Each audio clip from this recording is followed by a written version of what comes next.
Hey everyone, I'm Peter Stories, here to guide you today. If you use this video to drift off to sleep, please tap like, hit subscribe, and drop a comment telling me where you're watching from and what time it is there. Now settle in, get cozy, and let yourself relax.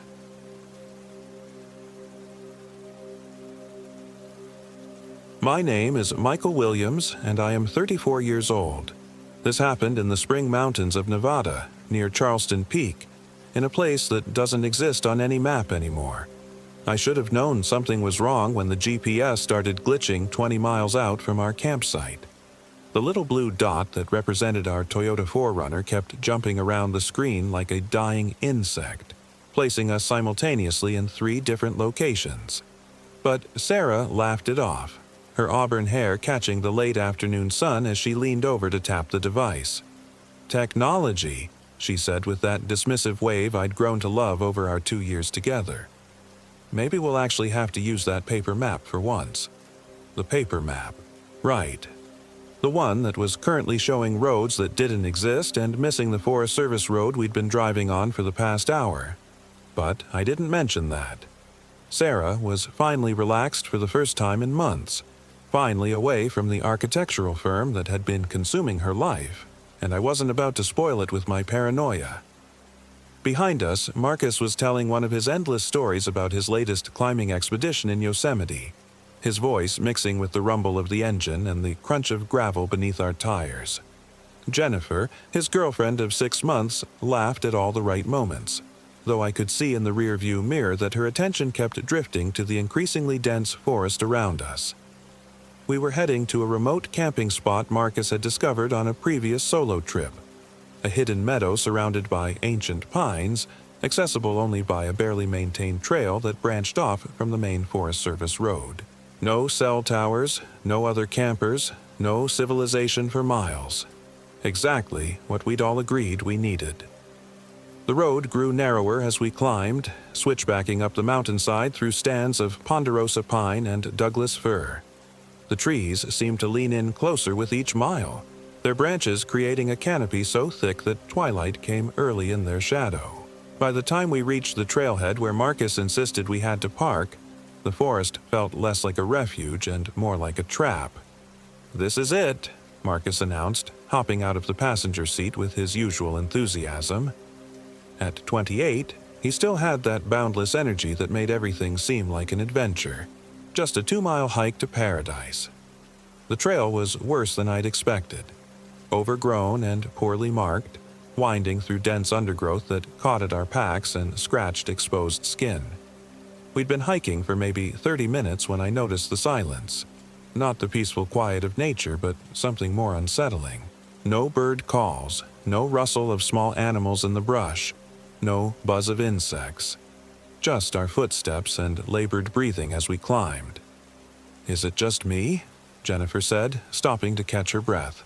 "Or does it feel like we're being watched?" Marcus laughed, but it sounded forced. "Just the trees, babe. They've been here a lot longer than us." But I knew what she meant. There was a weight to the silence, a presence that seemed to press against us from all sides. The trees themselves seemed different here. Older, more gnarled, their bark scarred with strange patterns that looked almost deliberate. Some of the scars were fresh, the wood beneath white and weeping sap. We reached the meadow just as full darkness settled over the mountains. Marcus had been right about one thing. It was beautiful. A roughly circular clearing perhaps 50 yards across, surrounded by towering pines that stood like silent sentinels. In the center, a small creek wound through tall grass that rustled in the evening breeze. "See?" Marcus said, dropping his pack with obvious relief. "Worth the hike." We set up camp quickly, our 4 tents arranged in a rough square around a fire pit someone had built from local stones. The fire caught easily. Too easily, I thought, as if the wood had been prepared for us. The flames burned with an odd blue tinge that Sarah attributed to minerals in the local timber. Dinner was simple. Dehydrated meals rehydrated with creek water that tasted faintly of copper. The conversation was light, the kind of easy banter that comes with good friends and the relief of successful arrival. But I noticed things. Small things. The way the flames kept shifting color despite burning the same wood. How our voices seemed to be absorbed by the surrounding forest rather than echoing back. The fact that our watches, all four of them, had stopped at different times. "Mine says 7:23, Sarah said, tapping her wrist. 8:47, Jennifer replied. Marcus's digital watch was flashing 12 each, and mine had stopped at 9:15, though I was certain it had been working when we started the hike. Probably the altitude, Marcus suggested, but his usual confidence was beginning to fray around the edges. We decided to turn in early. The plan was to wake at dawn for a summit attempt on Charleston Peak, though none of us were feeling particularly enthusiastic about the idea anymore. Something about the place had settled into our bones, a wrongness that went deeper than simple unease. I was the last to go to my tent, staying by the dying fire longer than the others. The blue flames had faded to normal orange and red, but they cast strange shadows that seemed to move independently of their source. In those shadows, I thought I saw shapes, tall, thin figures standing just at the edge of the firelight. But when I looked directly, there was nothing but darkness between the trees. Sleep came fitfully. My dreams were filled with whispers in a language I didn't recognize, and the sound of footsteps circling our camp. Soft, deliberate steps that paused at each tent before moving on. Twice I woke to check the zipper on my tent door, making sure it was still closed, still secure. The third time I woke, it was to Sarah screaming. I unzipped my tent so fast I tore the fabric, stumbling out into a dawn that was all wrong. The light was too dim, too gray, as if it were filtering through smoke or fog. But there was no smoke, no fog, just that sickly attenuated illumination that made everything look like a faded photograph. Sarah was standing outside her tent, pointing at something on the ground. Her face was pale, her eyes wide with a terror I'd never seen before. "The fire," she whispered. "Look at the fire."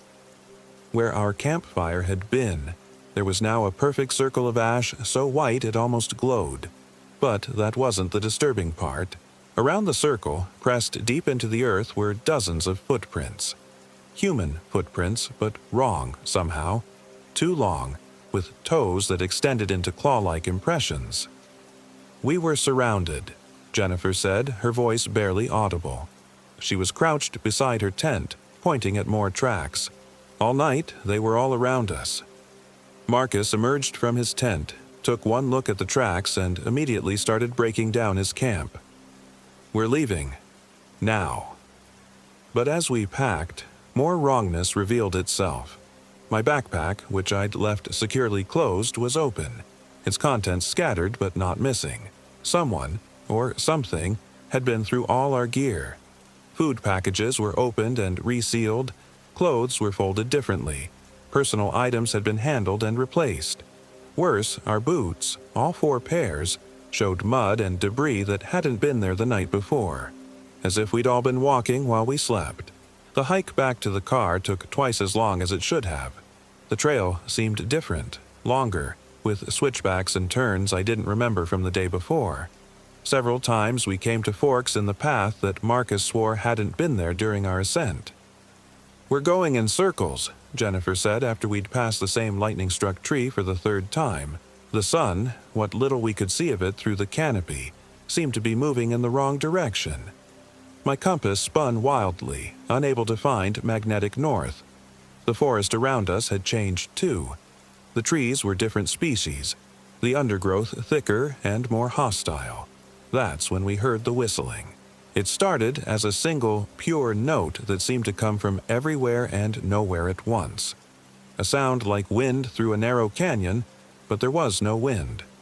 The note held for nearly a minute before sliding down into a lower register, then splitting into harmony with itself. "What the hell is that?" Marcus whispered. The whistling grew more complex, becoming almost like a song.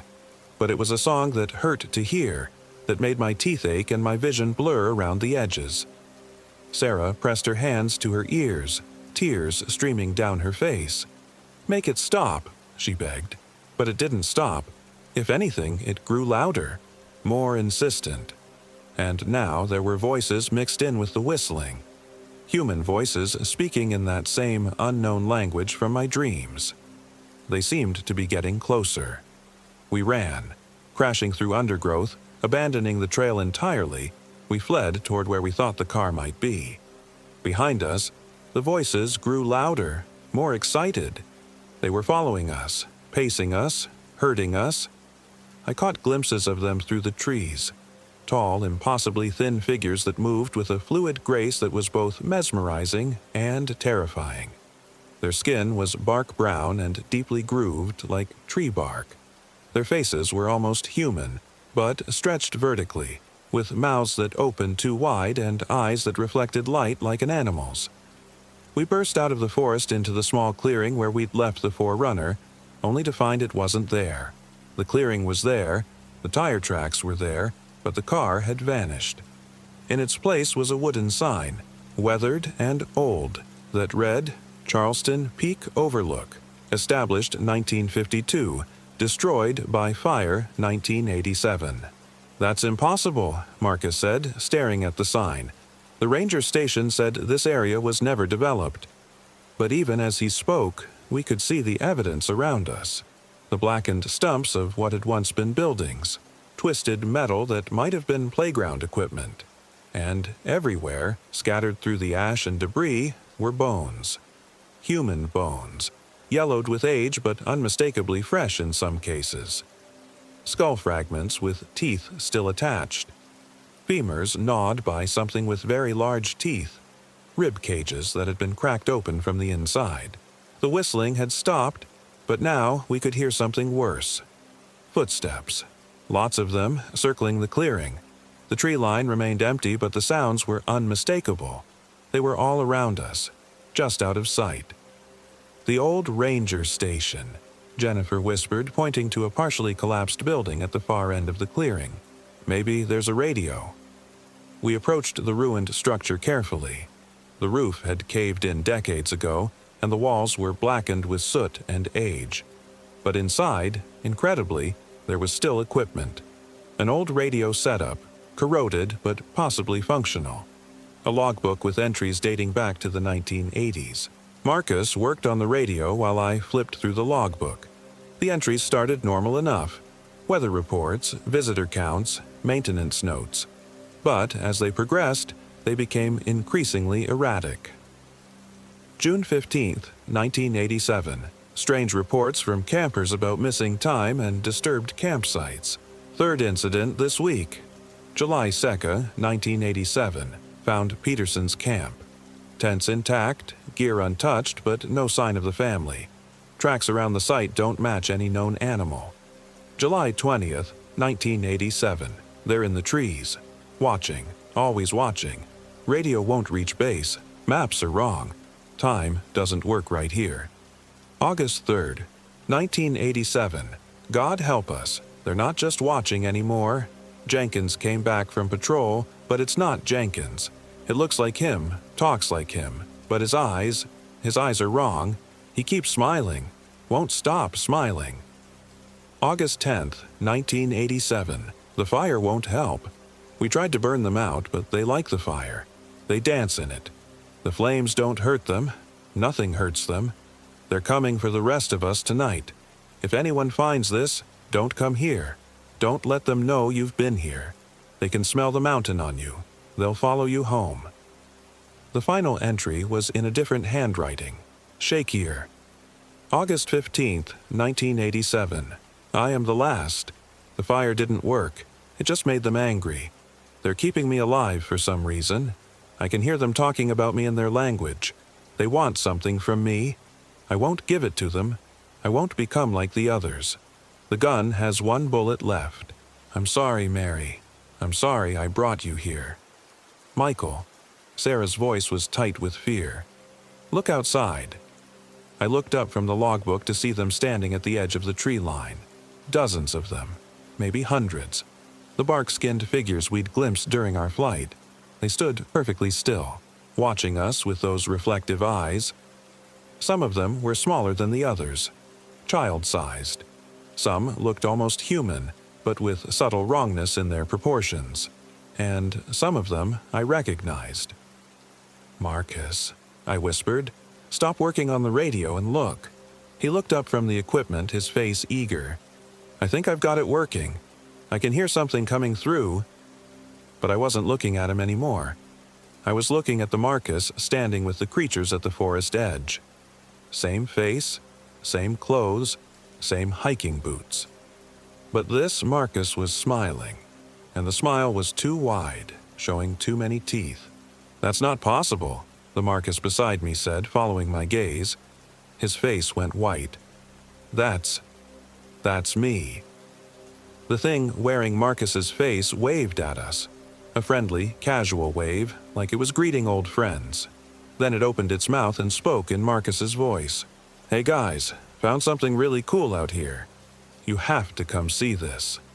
"Don't listen to it," Jennifer whispered. But her voice was strange, distant. When I turned to look at her, she was smiling that same too wide smile. Sarah screamed. Jennifer's skin was changing, darkening and roughening like bark. Her limbs were stretching, becoming elongated and wrong. But her face remained Jennifer's face, even as it distorted, even as her mouth opened wider than any human mouth should open. "It's okay," she said in Jennifer's voice, though it came from that impossible mouth. "It doesn't hurt. It feels good, like coming home." Marcus grabbed the rifle we'd found in the ranger station, an old bolt action that might or might not work. "Stay away from us." But it was too late. Jennifer, or the thing that had been Jennifer, moved with inhuman speed. One moment she was standing by the radio, the next she was on Marcus, her elongated fingers wrapped around his throat. He screamed, then gurgled, then made no sound at all. Sarah ran. I should have followed her, but I was frozen, watching in horror as Marcus's body changed. His death should have been final, but instead his corpse twitched and convulsed. His skin began to darken and roughen. His limbs stretched. Within minutes, there were two creatures wearing Marcus's face standing in the ruined ranger station. I ran then, crashing through the debris and out into the clearing. Sarah was nowhere to be seen, but I could hear her screaming somewhere in the forest. The sound was getting more distant, or maybe it was changing, becoming less human. The army of creatures at the forest edge parted to let me pass, but they didn't follow. They didn't need to. I was already infected, already changing. I could feel it starting in my fingertips, a tingling sensation that was spreading up my arms. I ran deeper into the forest, following what I hoped was the trail back to civilization. But the trees all looked the same now, and the path kept disappearing beneath my feet. My watch was spinning backwards, and the light was all wrong. Sometimes bright as noon, sometimes dark as midnight, switching without warning. Behind me, I could hear them calling my name. Dozens of voices, all perfectly mimicking people I knew. My mother, my brother, my college roommate, my ex-wife, all calling for me to come back, to join them, to become part of their family. The tingling had reached my shoulders now. When I looked at my hands, the skin was beginning to roughen and darken. My fingernails were growing longer, sharper. But the worst part was that it felt good, natural, like I was finally becoming what I was always meant to be. I found Sarah by the creek where we'd gotten water for dinner the night before. She was kneeling by the stream, staring at her reflection in the water. Her back was to me, but I could see her shoulders shaking. "Sarah," I called softly. She turned around and I saw that she was crying, but her tears were black, like sap, and they left dark streaks down her cheeks. "I can see them in the water," she whispered. "All the people they've taken over the years. They're down there, under the surface, trying to warn me. But it's too late, isn't it?" I wanted to tell her it wasn't too late, that we could still escape, still get help. But the words wouldn't come. The infection had reached my throat, and when I tried to speak, only that whistling sound emerged. Sarah's face crumpled with despair. "You too," she sobbed. "Oh God, you too." She stood up, backing away from me. "I won't let it happen. I won't become one of them." Before I could stop her, she threw herself into the creek. The water was deeper than it looked and the current stronger. She went under immediately and didn't come back up. I wanted to go after her, wanted to save her, but my body wouldn't obey me anymore. Instead, I found myself walking back toward the clearing, toward the others of my kind. The change was accelerating now. My vision was shifting, becoming sharper but different. I could see heat signatures, could smell fear and desperation from miles away. By the time I reached the clearing, I was no longer entirely human. My limbs had elongated, my skin had become bark rough, and my face had stretched into something that was almost but not quite right. I could still think, still remember who I had been, but those memories felt distant, unimportant. The others welcomed me with that eerie silence that passes for communication among our kind. Through some method I didn't understand but instinctively knew how to use, they shared their history with me. They had been human once, long ago, a survey team that had come to map this area in the 1920s. They had encountered something older, something that had been sleeping in the deep caves beneath Charleston Peak. That something had changed them, made them into hunters and gatherers of a sort. They collected humans, but not to kill them, to transform them, to add them to their growing family. The more of them there were, the stronger their hold on this place became. They showed me the others they had taken over the years. Hundreds of them, all living in a vast network of caves beneath the mountain. Hikers, campers, hunters, researchers. Anyone who ventured too deep into their territory became part of their collective. And now it was my turn to help with the hunting. I wanted to resist, wanted to remember Sarah's face as she chose death over transformation. But that part of me was fading fast, being absorbed into something larger and more ancient. Soon, I would be nothing but another tool in their collection, another face they could wear when they needed to lure new victims. The irony wasn't lost on me, even as my humanity slipped away. We had come to the wilderness to escape civilization, to find ourselves. And, in a way, we had succeeded beyond our wildest dreams. 3 days later, according to time that may or may not have any meaning in this place, a new group arrived. A family of 4 with 2 teenagers who complained loudly about the lack of cell service. They set up camp in the same meadow where we had made our fatal mistake. I watched them from the tree line, wearing Marcus's face because it was the most reassuring. When the youngest, a girl maybe 14 years old, noticed me standing at the edge of the firelight, I waved and smiled. "Hey there," I called in Marcus's cheerful voice. "Great camping spot, isn't it? My friends and I found something really cool deeper in the woods. Want to see?" The girl's parents told her not to talk to strangers, but curiosity won out. It always does. That's what we count on. That human need to explore, to discover, to push boundaries. As I led them away from their camp, deeper into our territory, I tried one last time to warn them, tried to make my borrowed mouth form words of caution instead of invitation, but the thing that had been the survey team wouldn't let me. My body moved with purpose that wasn't my own. My voice spoke words I didn't choose. Behind us I could hear the whistling starting up again, the welcoming song of my kind, preparing to grow by 4 more members. The last coherent thought I had, before the transformation completed itself and erased what remained of Michael Williams forever, was that some wilderness should never be explored. Some boundaries should never be crossed. But by then, it was far too late for warnings. The forest of Charleston Peak keeps its secrets well, and it's always hungry for more.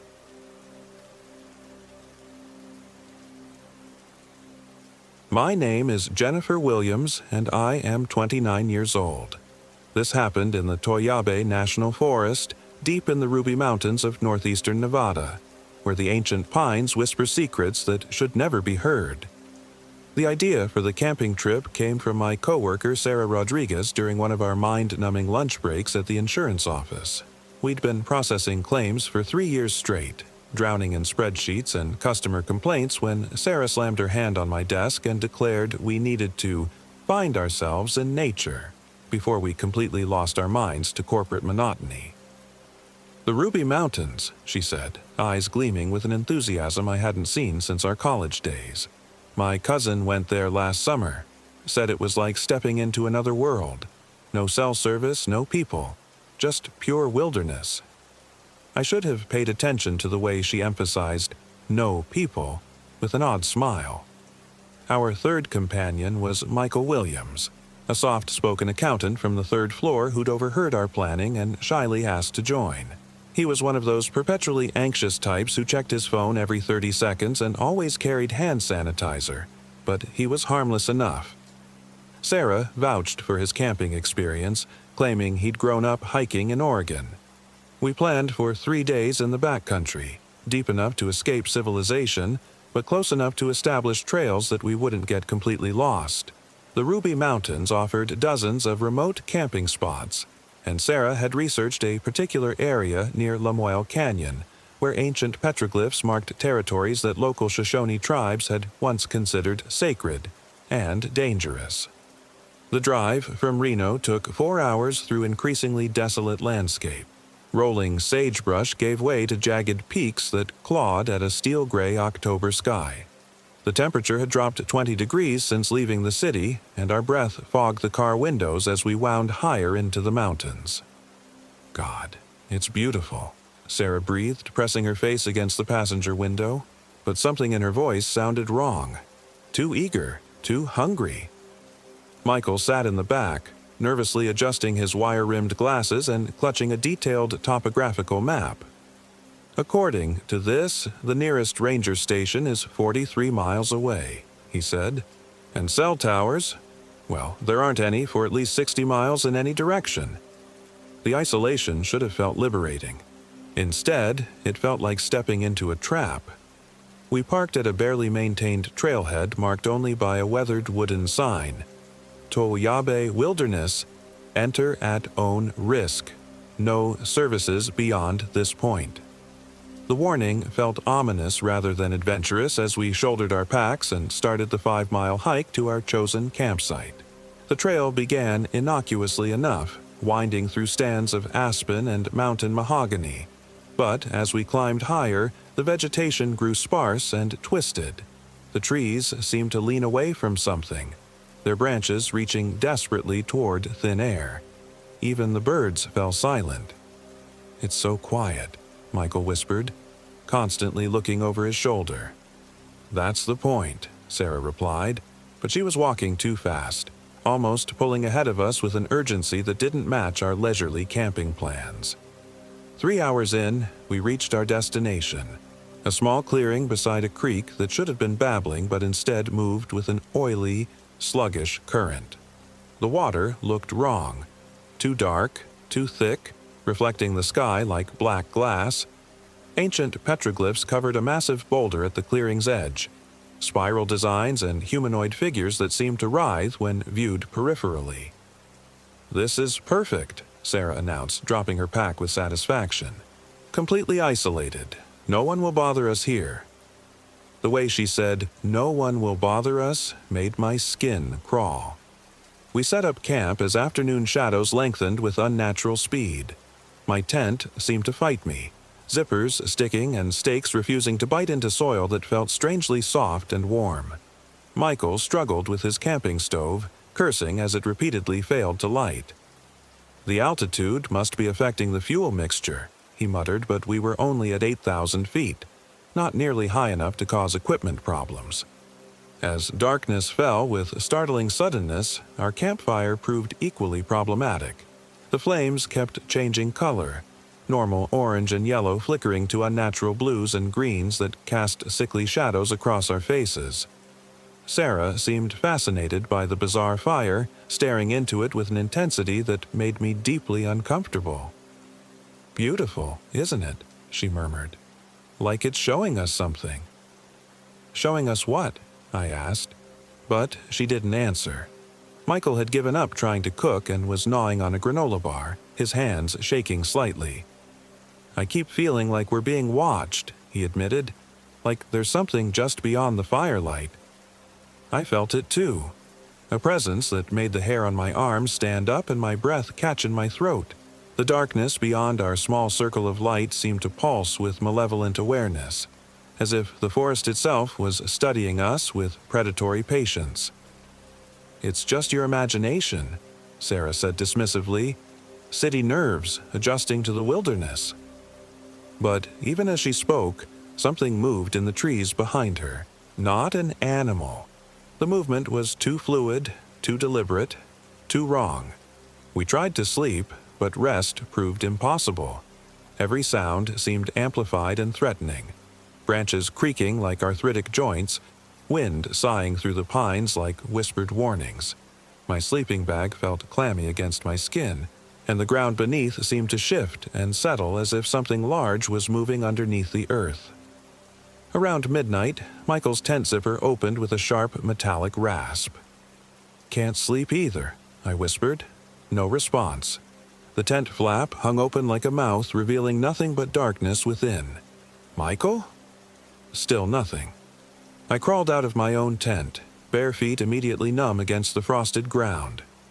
Sarah's tent was zipped tight, but I could hear her moving inside. Strange rhythmic sounds like she was performing some kind of exercise. Michael's tent was empty. His sleeping bag lay unzipped from the inside, still warm to the touch. His boots were gone, but his socks remained, still retaining the shape of his feet. "Sarah," I hissed, shaking her tent. "Michael's missing." The movement inside stopped abruptly.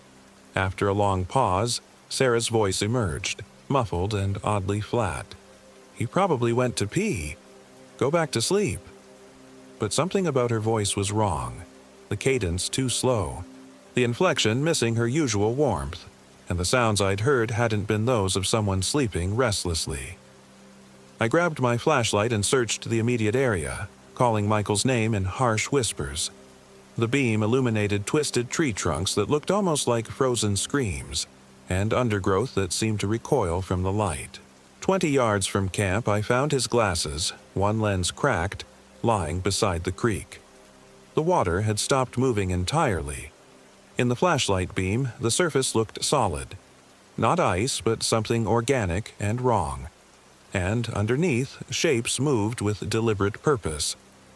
I ran back to camp, heart hammering against my ribs. Sarah's tent was quiet now, but when I pressed my ear against the nylon, I could hear breathing. Slow, deep, and somehow too measured to be natural sleep.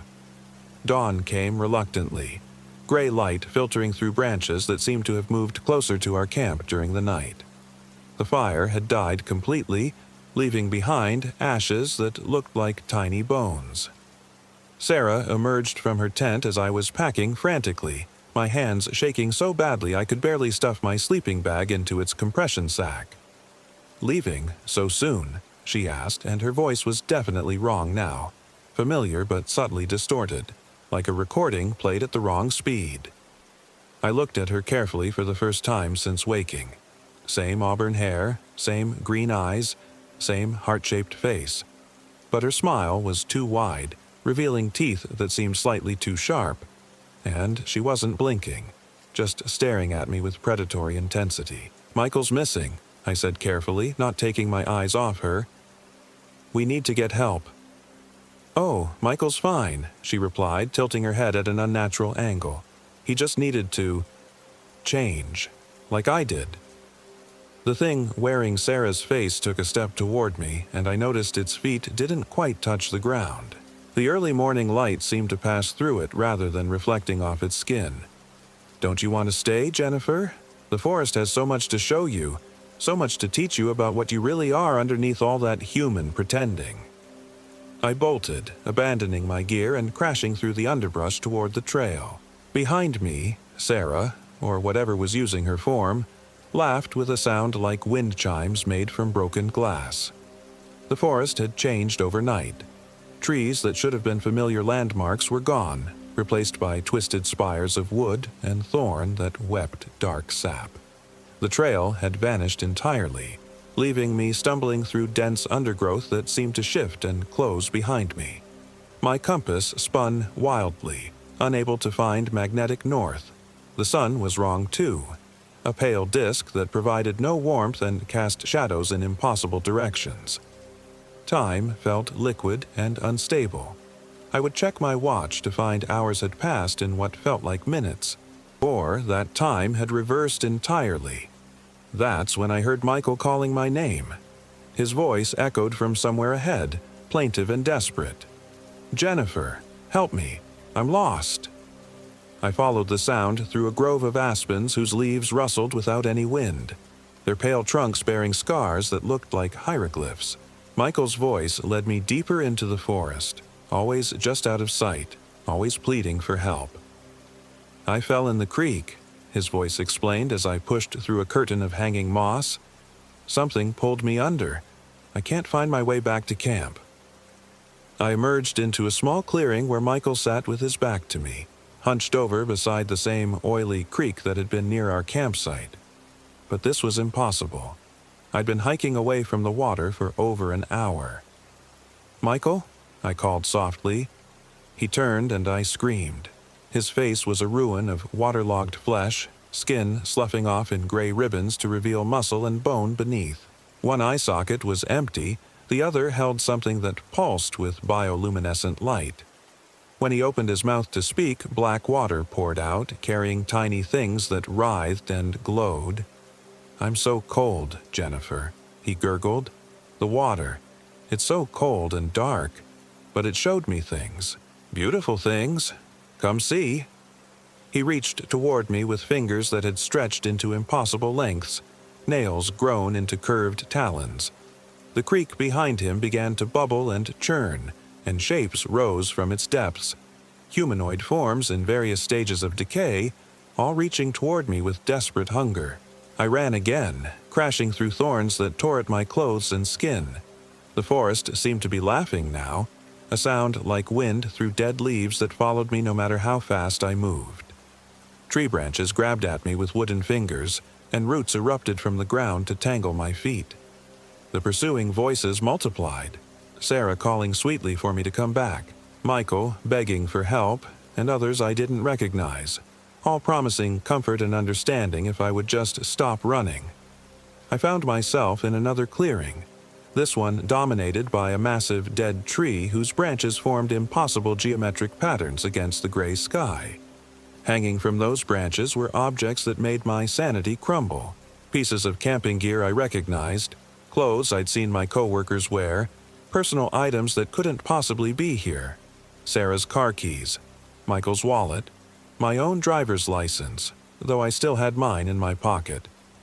At the base of the tree sat Sarah, the real Sarah, I thought, bound with what looked like spider silk, her eyes wide with terror. She was trying to scream through a gag made of black moss, her body convulsing with the effort. "She's been naughty," said a voice behind me.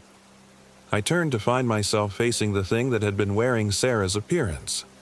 Up close, the illusion was breaking down. Its skin rippled like water, and sometimes other faces showed through. Michael's ruined features, strangers' faces, my own face grinning back at me with malevolent joy. "She brought you here for us," it continued, gesturing toward the bound Sarah. "But then she tried to warn you, tried to run. Very inconsiderate after all our hospitality." More shapes emerged from the forest, dozens of them, wearing faces I half recognized from missing persons reports I'd processed at work. Men and women who'd vanished in these mountains over the decades, now serving something ancient and hungry that lived in the spaces between the trees. "We need new faces," the Sarah thing explained conversationally. "These ones are getting worn out. Yours will do nicely. Young, expressive, full of delicious fear." The creatures began to circle me, and I noticed that the ground beneath my feet was soft with decades of decomposed organic matter. How many hikers had disappeared in this clearing? How many had fed the thing that lived here? The Sarah thing reached for me with fingers that elongated into jointed appendages like a spider's legs. Its touch was ice cold and left frost patterns on my skin that burned like acid. But as it grabbed my wrist, I felt something in my jacket pocket. Michael's camping knife, which I'd picked up during my frantic packing. Without thinking, I yanked it free and drove the blade deep into the creature's center mass. It screamed, a sound like tearing metal that made my teeth ache, and stumbled backward. Where the knife had entered, its borrowed flesh was dissolving, revealing something underneath that was too alien for my eyes to properly process. Writhing tentacles, geometric patterns that hurt to look at, and a vast intelligence that regarded me with cosmic indifference. The other creatures recoiled, their stolen faces flickering between human features and nightmare glimpses of their true forms. I used their momentary confusion to cut Sarah's bonds, and together we ran toward what I hoped was the trail. The forest pursued us with renewed fury. Trees uprooted themselves to block our path, the ground tried to swallow our feet, and the air itself seemed to thicken into grasping tendrils. Behind us, the creatures howled with voices like breaking glass and splintering wood. Sarah was sobbing as we ran, words tumbling out between gasps. It's been here forever. In the petroglyphs, warnings. The tribes knew. They knew to stay away. We found what might have been the original trail, though it looked different now. Older, worn by feet that weren't entirely human. Our car seemed impossibly far away, but we could hear it calling to us, engine turning over with mechanical regularity that sounded like salvation. The creatures followed us most of the way, always just out of sight but close enough that we could hear them crashing through the underbrush. They spoke with the voices of everyone we'd ever loved, begging us to come back, promising forgiveness and understanding. But as we got closer to the parking area, their pursuit became less aggressive. Whatever lived in those mountains was ancient and powerful, but it was also bound to specific territory. It couldn't follow us beyond the boundary marked by that weathered wooden sign. We reached the car as the sun finally broke through the overcast sky, and I've never been so grateful for the mundane sight of cracked asphalt and faded parking lines. Sarah collapsed against the hood, hyperventilating, while I fumbled with keys that seemed alien after our time in that timeless place. As we drove away, I caught a glimpse in the rearview mirror of figures standing at the forest edge. They were waving goodbye with arms that bent in too many places, wearing faces that shifted and changed like reflections in disturbed water. We didn't speak during the drive back to Reno. What was there to say? That we'd encountered something older than human civilization, something that collected people like specimens and wore their identities like masks? That the official search parties would never find Michael because he'd become part of something that existed in the spaces between normal reality? The police report was filed and forgotten. 3 hikers went into the Ruby Mountains. 2 came back with a story about their friend falling into a creek and disappearing in the current. These things happened in the wilderness. People got careless, took risks, paid the price for underestimating nature's indifference. But I know the truth. I know that somewhere in those mountains, something ancient and hungry waits for the next group of hikers seeking solitude and adventure. It will wear familiar faces and speak with trusted voices, leading them deeper into territory where time moves differently and the rules of reality become negotiable. And sometimes in the early hours of morning when the city is quiet and the office building creaks with thermal expansion, I catch myself wondering if we really escaped at all. Because Sarah hasn't been quite the same since we returned. She smiles too much, blinks too little, and sometimes when she thinks no one is looking, her reflection in the windows shows something else entirely.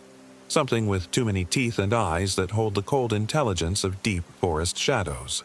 I've been researching other disappearances in the area, finding patterns that stretch back decades. The thing in the mountains is patient and clever, and it's been playing a long game with human prey. But it made one mistake. It let me live, and now I know what to look for. I'm planning to go back, armed with more than a camping knife this time, because I think Michael might still be salvageable, trapped somewhere between human and monster, and I owe him that much.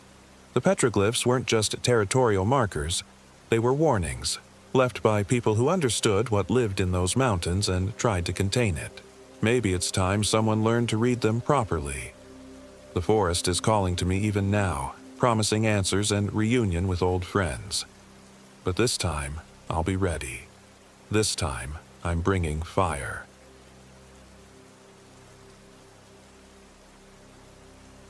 My name is Jennifer Williams, and I am 28 years old. This happened in the remote wilderness of Ruby Valley, Nevada, near the Ruby Mountains, where the silence can drive you mad, and the darkness holds things that shouldn't exist. I should have listened to Marcus when he said we shouldn't go.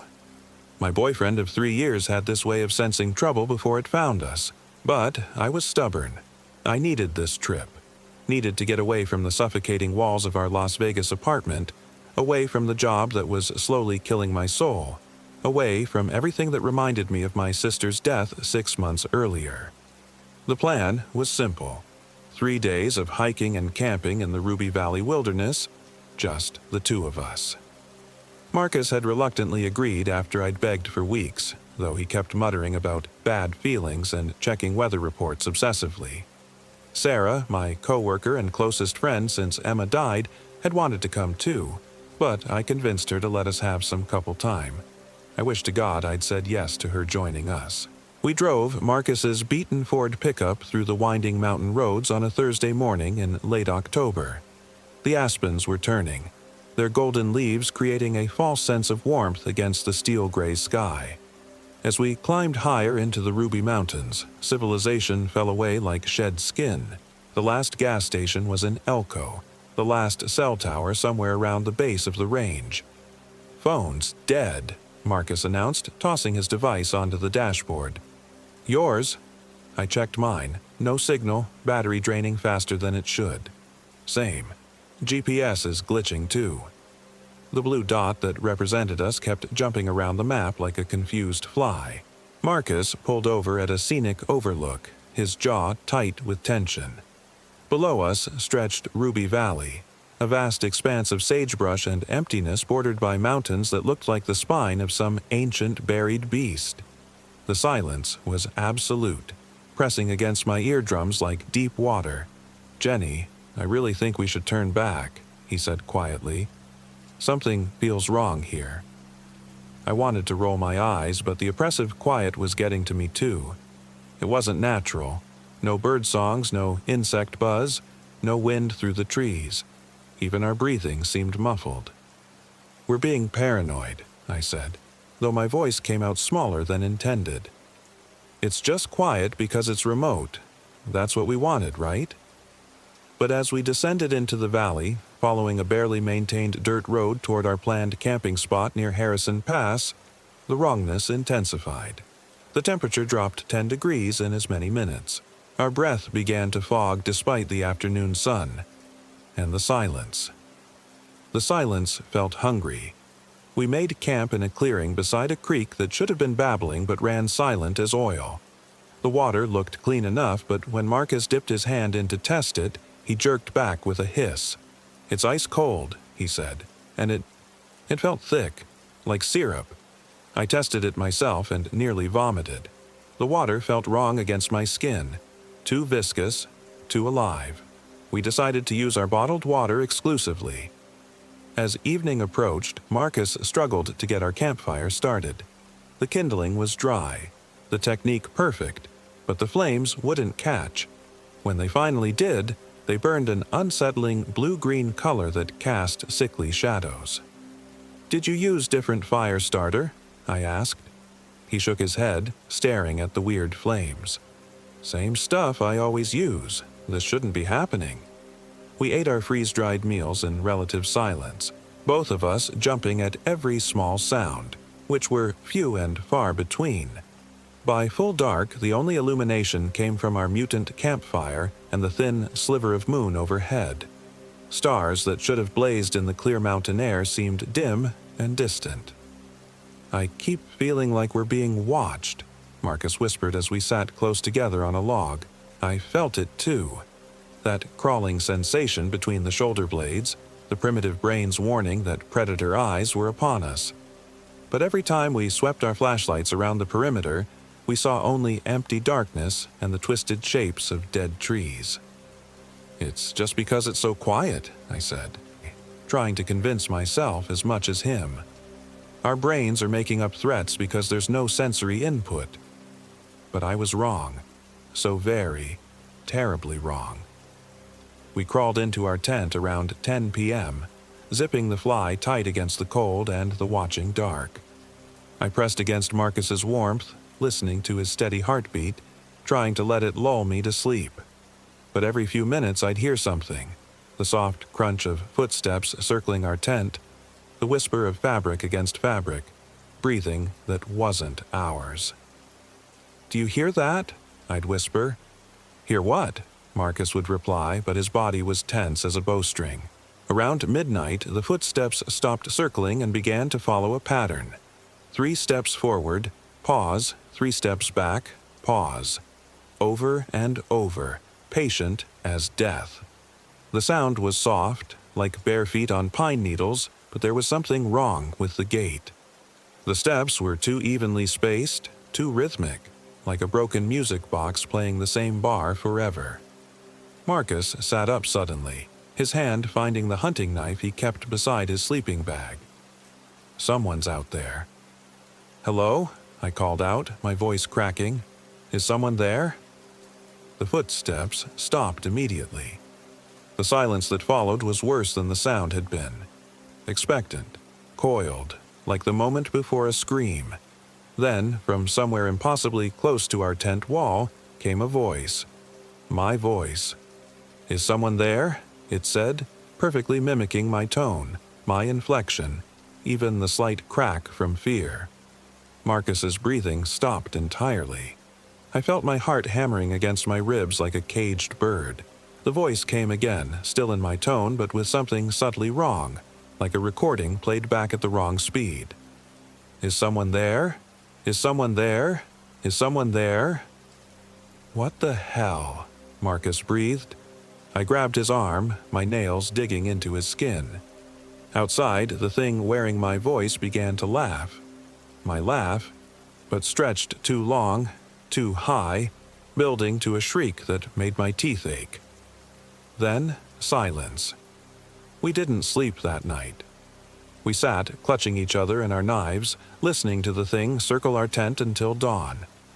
As the first gray light filtered through the nylon walls, the presence finally withdrew, leaving behind only the memory of wrongness and the lingering smell of decay. Morning revealed nothing, no footprints, no disturbed vegetation, no sign that anything had been there at all. But our water bottles, which we'd sealed tight the night before, were empty. Not just empty, bone dry as if they'd been that way for days. "We're leaving," Marcus said, his face pale and stubbled. "Right now." I wanted to argue, wanted to salvage something from this trip I'd planned so carefully. But the rational part of my brain was screaming danger, and I'd learned to listen to that voice after Emma died. We broke camp quickly, shoving gear into our packs with shaking hands. The silence pressed around us like a living thing, and I kept seeing movement in my peripheral vision. Shadows that shouldn't exist, shapes that vanished when I turned to look directly. But when we reached the spot where we'd parked the truck, there was nothing there. Just an empty clearing and tire tracks that led nowhere, ending abruptly as if the vehicle had simply vanished into thin air. "This isn't possible," Marcus said, walking in circles around the spot where his truck should have been. "It was right here. Right here." I pulled out our topographical map with trembling fingers, trying to orient myself. But the lines made no sense anymore.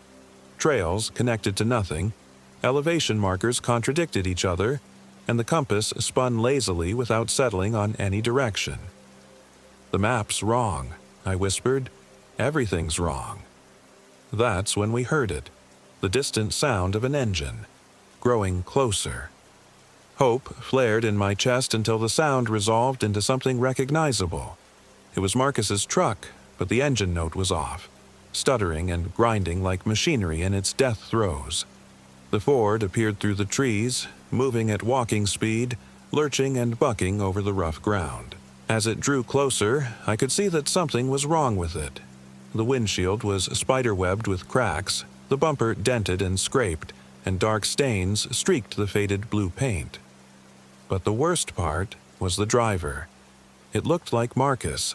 Same shaggy brown hair, same flannel shirt, same angular face. But his eyes were wrong. Completely black from lid to lid, and his smile was too wide, stretching nearly to his ears. The not Marcus parked the truck and climbed out with movements that were slightly too fluid, too graceful. When he spoke, his voice was Marcus's voice, but the words came out wrong, too formal, like someone reading from a script. "Hello, Jennifer Williams. Hello, Marcus Chen. I have returned with the vehicle. Shall we depart this place?" Marcus grabbed my hand, squeezing so hard it hurt. "That's not me," he whispered. "Jenny, that's not me." The thing wearing Marcus's face tilted its head, bird-like. "Is there difficulty?" "I am Marcus Chen. I went to retrieve the truck. Now we may leave together." "Where did you go?" I asked, my voice barely a whisper. "We've been looking for you." Its smile widened impossibly further. "I went to retrieve the truck. The truck was moved. Now it is here. Shall we depart this place?" Every instinct screamed at me to run, but there was nowhere to go. We were miles from civilization with no transportation except the thing that might or might not be our truck. And the creature standing beside it was becoming less convincing by the moment. Its movements too precise, its breathing too regular, its eyes reflecting light like an animal's. "Get in the truck, Jenny," the real Marcus whispered beside me. "But what if—" "Get in the truck. We'll figure it out later." The doppelganger's head snapped toward Marcus with mechanical precision. "You are Marcus Chen. I am Marcus Chen. This creates confusion." "Yeah," Marcus said, reaching slowly for the door handle. "Real confusing." The not Marcus watched us with those terrible black eyes as we climbed into the cab. The interior reeked of copper and rotting meat, and the seats were damp with something that definitely wasn't water. But the engine turned over, and that was all that mattered. "I will navigate," the doppelganger announced, sliding into what should have been Marcus's usual position behind the wheel. Marcus and I exchanged a look. There was no choice. We were trapped with this thing that wore his face and spoke with his voice but moved like a puppet with half its strings cut. The drive through Ruby Valley became a nightmare of wrong turns and impossible geography. Roads that should have led to the highway instead curved back on themselves. The sun, which had been climbing toward noon, began to sink toward the western mountains. Our gas gauge, which had read half full when we arrived, now hovered just above empty. "Are we lost?" I asked the thing driving. It turned to look at me, and I saw that Marcus's features were beginning to slip like wet clay. The nose was too narrow now, the eyes too far apart, the mouth a lipless gash. "Lost is a human concept," it said in Marcus's voice. "We are exactly where we need to be." That's when Marcus lunged for the wheel. The truck lurched sideways, tires screaming against gravel as we fought for control. The doppelganger's strength was inhuman. It held the wheel steady with one hand while the other reached for Marcus's throat with fingers that had grown too long and too sharp. "Jenny, the door!" Marcus gasped. I fumbled with the handle as the truck bucked and swerved. We were doing maybe 30 miles an hour, but the alternative was staying trapped with whatever this thing was becoming. The door flew open and I tumbled out onto hard-packed earth, rolling and skidding until I fetched up against a boulder. Marcus hit the ground beside me a second later, his shirt torn and a thin line of blood running from his throat where those two long fingers had found their mark. Behind us, the truck rolled to a stop, engine ticking in the sudden quiet. The thing that had been wearing Marcus's face climbed out slowly, and now it barely resembled him at all. It was tall and wrong, with arms that hung to its knees and a face that seemed to shift whenever I wasn't looking directly at it. But the worst part was that it was still trying to talk like him. "Jennifer. Marcus, why did you leave the vehicle? We must depart this place together." "What are you?" I whispered. It tilted its head again, considering. "I am Marcus Chen. I went to retrieve the truck. Now we may leave together." "No," Marcus said, pulling me to my feet. "You're not. You're something else, something that doesn't belong here." The doppelganger's smile returned, but now it was all teeth. Too many teeth, sharp as razors. You are correct. I am something else, but I have been Marcus Chen, and I have been Jennifer Williams, and I have been many others who walked in this place where the walls are thin. The walls? Between what is and what should not be. This valley is a crossing place, a wound in the world. Things slip through. Things like me.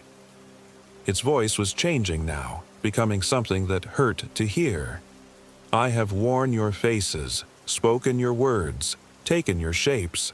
Soon I will take your lives, and then I will take your places in the world beyond this valley. Marcus pulled out his hunting knife, but we both knew it would be useless against something like this. The creature laughed, a sound like breaking glass, and began to change again, becoming something with too many joints and eyes that burned like coals. That's when I remembered Emma. My sister had died in a car accident 6 months ago, but not before she'd worked as a graduate student in folklore and mythology. She'd told me stories about creatures like this, things that existed in the spaces between, feeding on identity and memory, and she'd told me how to fight them. "Its name," I whispered to Marcus. "We need its real name." The thing heard me and lunged with impossible speed. Marcus tried to intercept it, but those long arms swatted him aside like a child. I rolled away as claws raked the ground where I'd been standing, leaving gouges in solid rock. "What name?" I shouted, dodging another swipe. "What are you really?" It paused, and for a moment its stolen features flickered with uncertainty. I am Marcus Chen. I am Jennifer Williams. No, your real name. The name you had before you started stealing faces." The creature writhed, its form becoming even more unstable. I have no name. I am the hunger between breaths, the silence between words. I am the thing that wears your skin when you are not looking. "Everyone has a name," I pressed, remembering Emma's stories. "Even the things that shouldn't exist. What did they call you in the first place you bled through?"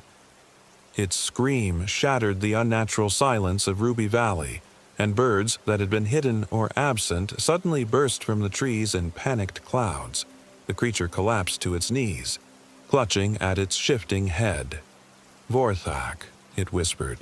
"In the first place, in the deep dark, they called me Vorthak." The moment the name left its lips, the thing began to come apart. Its stolen features dissolved like smoke, revealing something underneath that hurt to look at directly. Angles that folded in on themselves. Darkness that had texture and weight, hunger given form. "Vorthak," I repeated, and it screamed again, smaller this time, more distant. You have named me. I am bound by the naming. I must return." It was fading now, becoming translucent. Around us, Ruby Valley began to change too. The unnatural silence broke as wind returned to the trees and water began to babble in the creek. Our truck, the real truck, materialized where it should have been all along, keys dangling from the ignition. "Wait," I called to the fading creature. "What is this place? What happened here?" Vorthak's voice came from very far away now, barely a whisper on the wind. "Thin place. Crossing place. Others will come. Others like me. The valley remembers. The valley calls." And then it was gone, leaving only the smell of ozone and the echo of Emma's voice in my memory. Names have power, Jenny. Remember that. Names have power. Marcus struggled to his feet, blood seeping through his torn shirt. "Is it over?" I looked around at Ruby Valley, now restored to its natural state. Birds sang in the trees, the creek ran clear and cold, and the sun hung exactly where it should in the afternoon sky. But I could feel something underneath the normalcy. A thin spot, just as Vorthak had said. A place where things that shouldn't exist could slip through. "For now," I said, "but we need to leave. Now." We drove out of Ruby Valley in silence, both of us checking the mirrors obsessively to make sure we weren't being followed. The truck ran perfectly, the gas gauge read exactly half full, and our phones picked up signal the moment we reached the main highway. But some things followed us home anyway. Marcus still wakes up screaming sometimes, calling out warnings about things with too many teeth. I can't look in mirrors at night anymore without seeing faces that aren't quite my own staring back. And sometimes, in the deepest part of the night, I hear that familiar voice calling from outside our apartment. My voice, asking if someone's there. We never reported what happened in Ruby Valley. Who would believe us? Instead, I've spent months researching the area, diving into historical records and folklore, trying to understand what we encountered. What I found chilled me to the bone. Ruby Valley has a history of disappearances going back to the 1800s. Miners, ranchers, hikers, people who went into the valley and either never came out or came out wrong, changed. The local Shoshone tribes had stories about the place, calling it a wound in the world, where hungry spirits waited to steal the faces of the living. And the disappearances are still happening. Just last month, a family of 4 from Utah went camping in the Ruby Mountains. They were found 3 days later, wandering on Highway 93 with no memory of where they'd been. But their camping gear was never found, and security cameras show them checking into a motel in Ely the night before they disappeared. All 4 of them moving with the same mechanical precision, smiling the same too wide smile. I tried to warn the authorities, tried to get the area closed off, but how do you explain that some places are just wrong? That there are thin spots in the world where things slip through, wearing familiar faces and speaking with stolen voices? Marcus wants to move away from Nevada, start fresh somewhere far from Ruby Valley. Part of me agrees. The rational part that knows we barely escaped with our lives and sanity intact. But another part, the part that sounds too much like Emma, whispers that running won't help. Vorthak said others would come, and if that's true, then someone needs to watch. Someone needs to remember the name that binds them. Names have power, Emma used to say. And maybe, just maybe, that power is the only thing standing between our world and the hungry dark that waits in the spaces between. I keep Emma's folklore books on my nightstand now, studying the old stories, learning the old names, because I know we'll go back to Ruby Valley someday. Not by choice, but because that thin place calls to the things that shouldn't exist. And when they come, someone needs to be ready to name them. Someone needs to send them back to the dark where they belong. My name is Jennifer Williams, and I am 28 years old. This happened in Ruby Valley, Nevada, where the walls between worlds grow thin and hungry things wait to wear your face. And it's not over. It's never really over.